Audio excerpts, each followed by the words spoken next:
Bienvenidos a una nueva edición de TR Entrevistas. Mi nombre es Florencia Candia y el día de hoy vamos a estar hablando sobre la protección de la vivienda con el doctor Nelson Cosari, quien es doctor en Derecho y Ciencias Sociales del Rosario por la UCA, profesor titular ordinario de Derechos Reales y director de la carrera de Abogacía y Posgrados de la UCA.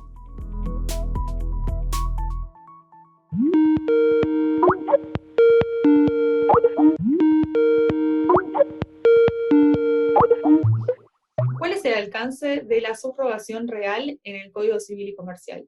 Bueno, el Código Civil y Comercial trata el tema en el artículo 248 y dice que la afectación se transmite a la vivienda adquirida en sustitución de la afectada y a los importes que la sustituyan en concepto de indemnización o precio. ¿Qué es lo importante? Es que acoge expresamente la subrogación, que era un tema que la doctrina propugnaba, pero donde había doctrina y jurisprudencia contradictoria. Ahora, concretamente, dice que si se reemplaza una vivienda por otra que se adquiere, se puede subrogar la afectación de la vivienda de una a la otra y también esa afectación se traslada a la indemnización que se pueda recibir, supongamos la vivienda se destruyó por un siniestro, esa indemnización estaría protegida por la afectación de la vivienda o si se expropia esa vivienda y estaría protegida. Pero además le agrega el tema del precio, es decir, que el precio que se recibe por esa vivienda estaría también protegida, si bien el código no aclara durante cuánto tiempo esa protección estaría. Además de la falencia en la aclaración sobre el tiempo de la protección que nos acaba de mencionar, ¿qué riesgo trae implicada la norma? ¿Qué le apuntamos nosotros como defecto en uno de los aspectos? Primero, decir que es un gran avance. ¿Cuál es el defecto?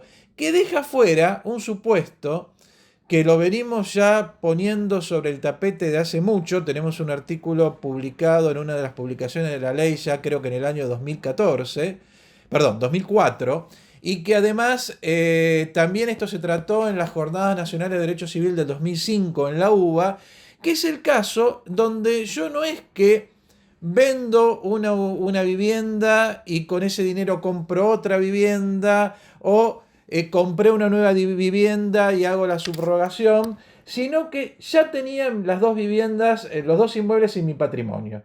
Supongamos yo tenía un departamento más chico, la que se agrandó la familia, tenía otro departamento en mi patrimonio de un dormitorio más y me mudo a ese departamento. Yo quiero transmitir la afectación de uno a otro, pero que la protección sea desde que afecté la primera. Porque si no, me voy a encontrar que las deudas anteriores no van a estar cubiertas por ese nuevo bien de familia. Bueno, esto el código lamentablemente no lo trata y estaba la recomendación de las Jornadas Nacionales de Derecho Civil de esto en una futura reforma incorporarlo, porque nos dábamos cuenta que el proyecto del 98, que es la fuente de este artículo también, si bien había avanzado, había dejado ese supuesto afuera, con los problemas que les trae el justiciable. Porque si bien, a ver, mucho de la doctrina, yo diría que prácticamente unánime, entendemos que hay que extenderlo a este supuesto, la protección retroactiva de la afectación de vivienda, por ejemplo Alicia Puerta, Sabene, Adriana Vela, etc. Lo cierto es que no está expreso, con lo cual uno queda a merced de lo que haga primero el funcionario del registro, si me lo anota, no me lo anota, y si pone la nota de que es retroactivo o no, y después, en caso de controversia, que fallen los jueces, que muchas veces no son especialistas en derechos reales y menos en derecho registral. Y con respecto a lo que nos acaba de comentar, ¿cómo trata la jurisprudencia de esta problemática? Eso sobre todo un poco lo que nos ha preocupado, porque hay dos fallos de una sala, de una cámara en La Plata, que dicen la norma no prevé este supuesto y por tanto no es posible que usted traslade la afectación de un inmueble a otro inmueble que ya estaba en su patrimonio, porque ahí no hay subrogación técnicamente o en un sentido muy estricto, porque no hay un inmueble que entre en lugar del otro dentro de su patrimonio. Pero lo cierto es que esto hay que interpretarlo con un sentido muy amplio, porque sobre el Código Civil o sobre la norma específica del Código Civil están los principios generales y está la Constitución Nacional.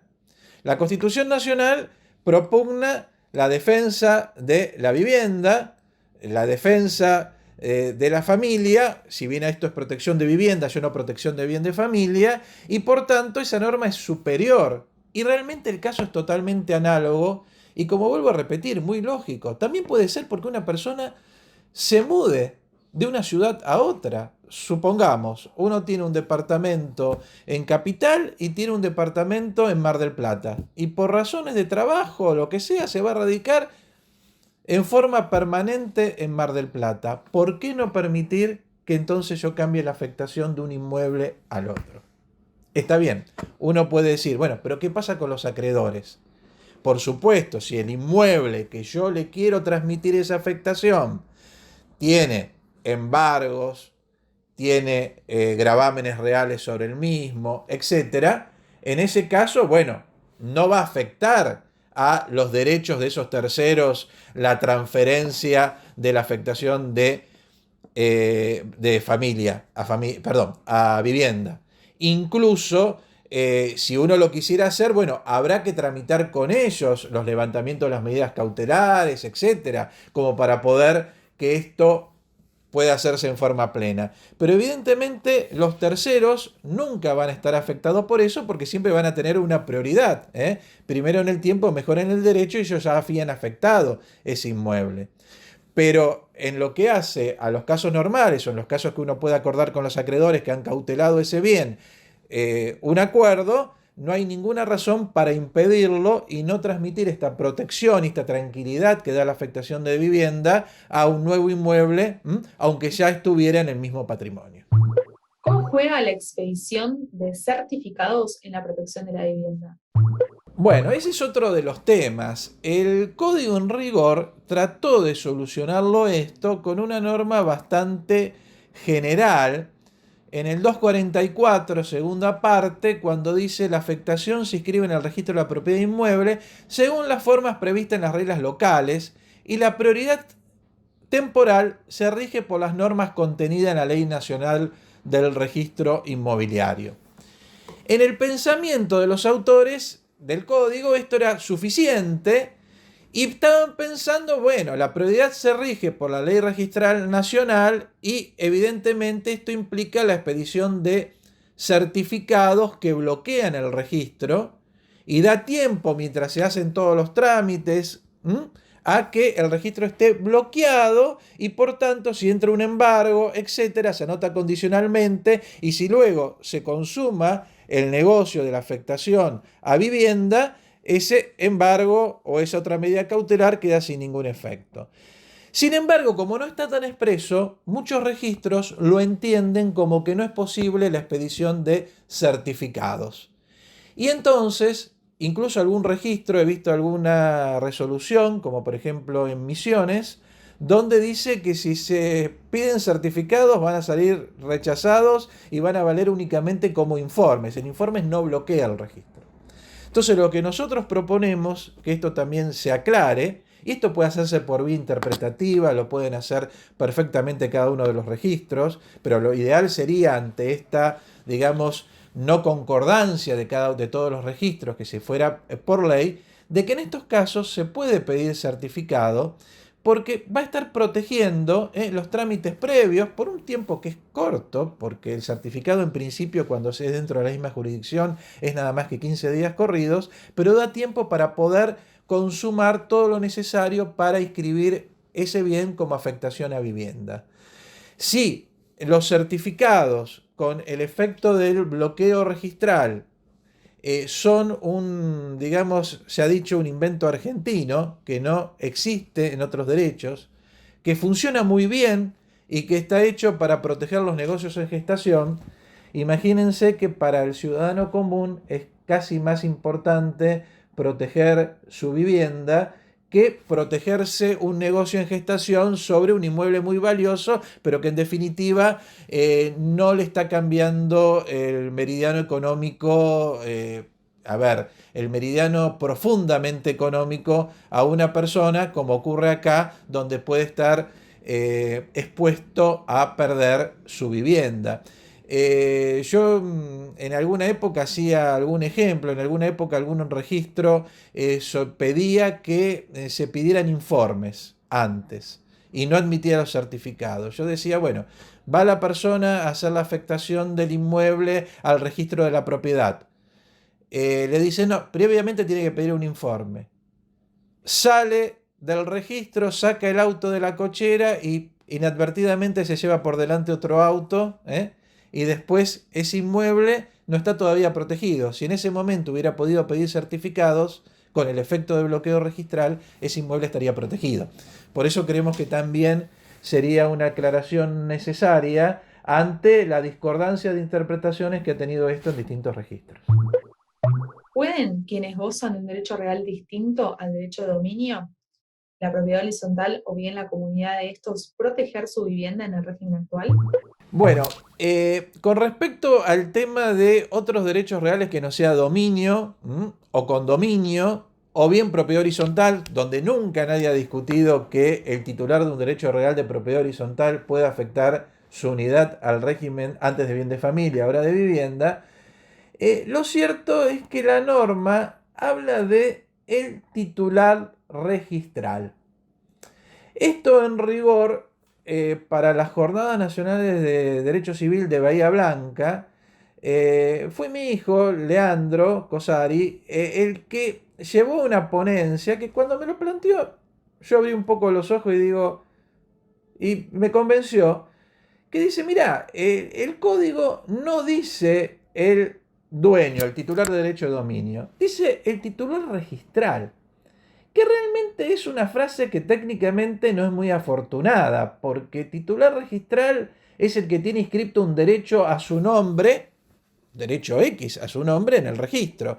Es una palabra que usábamos mucho en materia de automotores, el titular registral, porque como en la inscripción de automotores es constitutiva, el que lo tiene inscripto verosímilmente es el dueño y es el titular registral.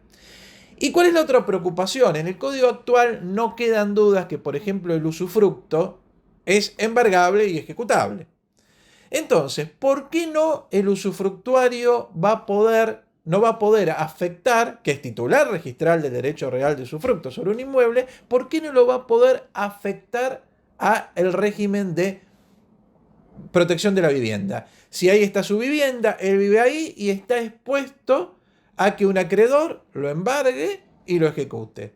Entonces parece lógico, porque la norma lo permite, porque es muy amplio, y porque hace a la finalidad de la protección de la vivienda, que titulares de derechos reales distintos al dominio o a la propiedad horizontal puedan afectar, si son derechos reales que se ejercen por la posesión, que tienen el riesgo de poder ser ejecutados y que hacen a la vivienda de ese afectante, que puedan ser afectados al régimen de vivienda.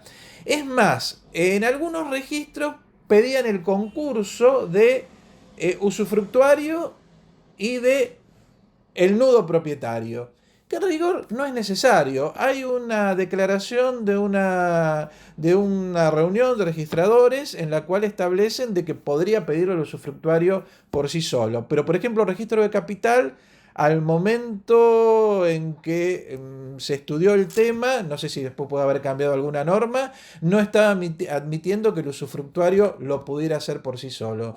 Y esto es otra cosa que merecería una aclaración. Porque si bien siempre el usufructo fue embargable, fue ejecutable para la mayoría de la doctrina, algunos decían que lo que se ejecutaba era el ejercicio del usufructo, no el usufructo en sí mismo, etc. Pero lo cierto es que nunca se había producido en realidad llegado o ha sido muy extraño una subasta del derecho del usufructuario. Pero ahora que en el código está tan claro que el usufructo es embargable y ejecutable, es evidente que eso también tenemos que tratar de protegerlo para cumplir con la manda constitucional, ¿no?, de protección de la vivienda. Muchas gracias a todos por habernos acompañado durante esta entrevista. Los invitamos a descargarse la edición especial del diario La Ley sobre protección de la vivienda y a seguirnos en nuestras redes sociales oficiales para mantenerse siempre informados.